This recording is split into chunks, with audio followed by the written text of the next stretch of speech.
घनघोर बरसात, आसमान में काले बादल इस तरह उमड़ घुमड़ रहे थे मानो पूरी धरती को निगल लेने वाले हों। बिजली की तेज चमक और पूरा जंगल पल भर के लिए सफेद उजाले में नहीं गया। अगले ही क्षण पहले से भी ज्यादा डरावना अंधकार इसी तूफानी रात में बाल गोपाल अपनी पुरानी बैलगाड़ी लेकर मेले से घर लौट रहा था। उसे क्या पता था कि यह रात उसकी जिंदगी की सबसे डरावनी रात बनने वाली थी।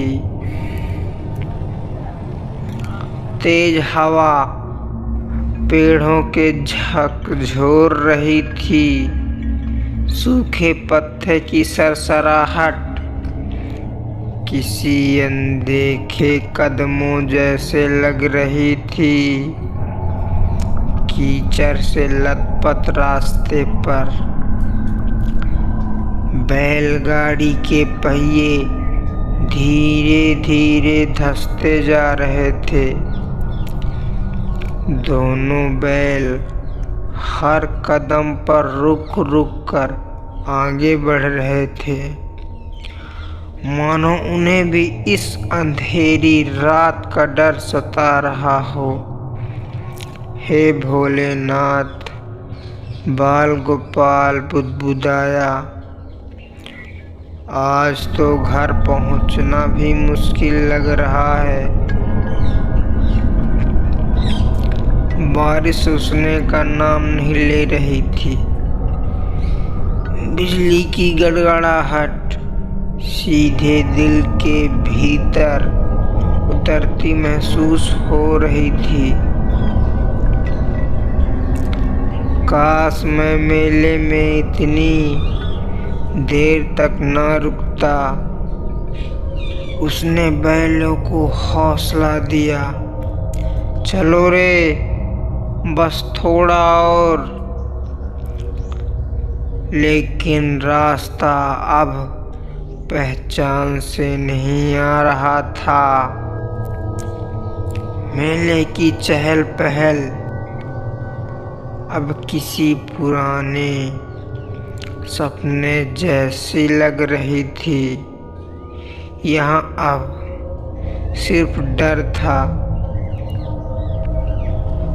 चारों ओर सन्नाटा पसरा था, ना कोई इंसान, ना कोई रोशनी, बस बारिश की लगातार आवाज और कहीं दूर से आती जंगली जानवरों की डरावनी चीखें।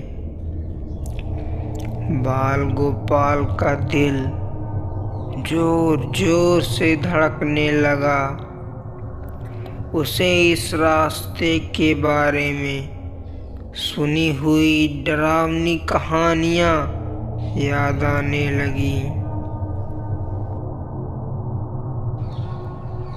घने पेड़ों के बीच उसे एक बहुत पुराना शिव मंदिर दिखाई दिया, पत्थरों से बना, जर्जर, लेकिन भीतर से हल्की सी रोशनी झिलमिला रही थी। डर और उम्मीद के बीच उसने बैलगाड़ी रोकी और मंदिर के भीतर चला गया। अंदर का दृश्य बाहर से बिल्कुल अलग था। शिवलिंग के सामने अगरबत्तियां जल रही थी। दूध और चंदन की खुशबू फैली थी। ऐसा लग रहा था जैसे अभी अभी पूजा हुई हो, लेकिन वहाँ कोई दिखाई नहीं दे रहा था। कोई है? बाल गोपाल ने कांपती आवाज में पुकारा।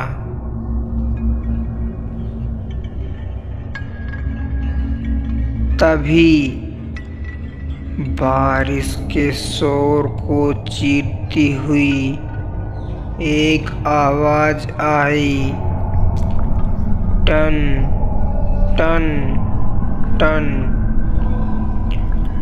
मंदिर की घंटी इतनी साफ, इतनी गूंजती हुई कि जैसे किसी ने जानबूझकर उसे बुलाया हो। वे मंदिर की घंटी बस बाल गोपाल चौंक गया। इतनी बारिश में कौन बजा रहा होगा?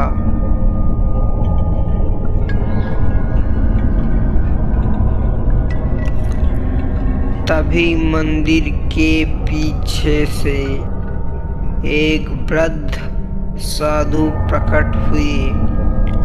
गेरुए वस्त्र, लंबी सफेद दाढ़ी, माथे पर गहरा त्रिपुंड, आंखों में शांति, लेकिन चेहरे पर किसी गहरी चिंता की रेखाएं। कौन हो बेटा? साधु ने पूछा। बाल गोपाल ने सारी बात बता दी।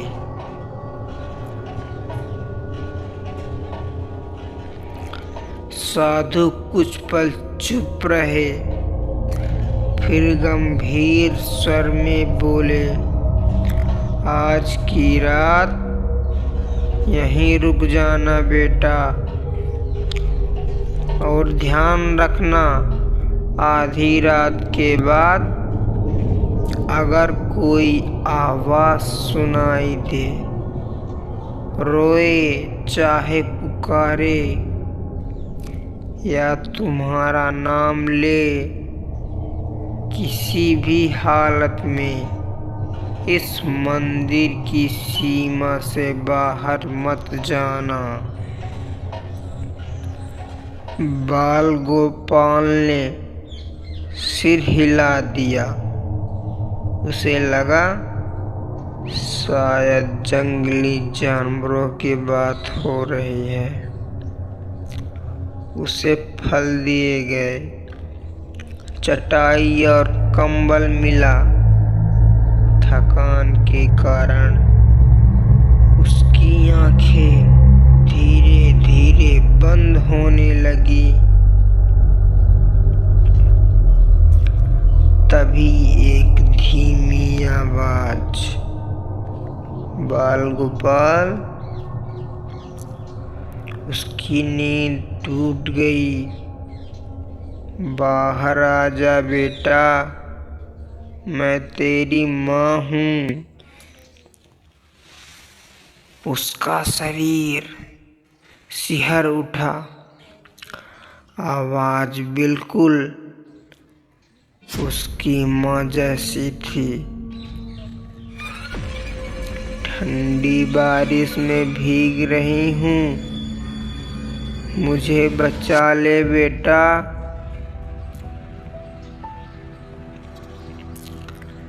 दिल कह रहा था यह सच नहीं हो सकता,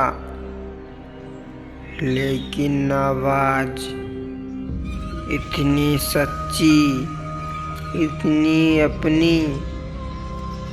वह उठ खड़ा हुआ, धीरे धीरे मंदिर के दरवाजे की ओर बढ़ा। तभी किसी ने उसका हाथ जोर से पकड़ लिया। पीछे मुड़ा। साधु महाराज, रुको, वो तुम्हारी माँ नहीं है। वो छाया तुम्हारे दिल का सबसे गहरा रिश्ता पढ़ लेती है।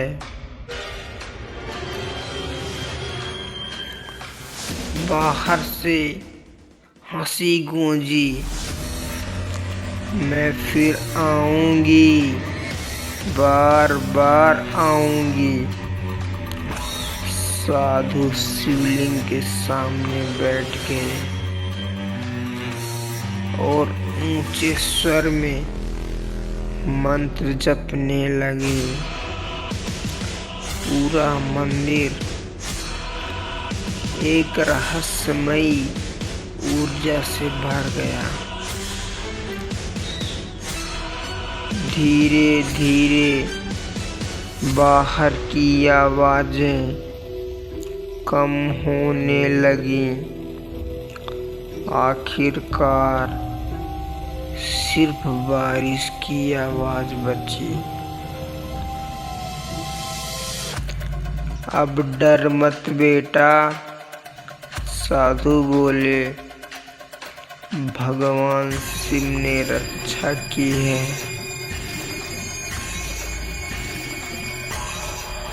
सुबह की पहली किरण मंदिर के भीतर पहुंची। बारिश थम चुकी थी। मंदिर के चारों ओर अजीब पैरों के निशान थे। ये उसी छाया के निशान हैं। साधु बोले, वह कभी एक औरत थी, अपने दुख में यही मर गई। अब अपने दर्द में दूसरों को चीख लेती है। बाल गोपाल घर पहुंचा। उसकी माँ सुरक्षित थी। वह रो पड़ा और माँ को गले लगा लिया। उस दिन के बाद कोई भी अंधेरा होने के बाद उस रास्ते से नहीं गया।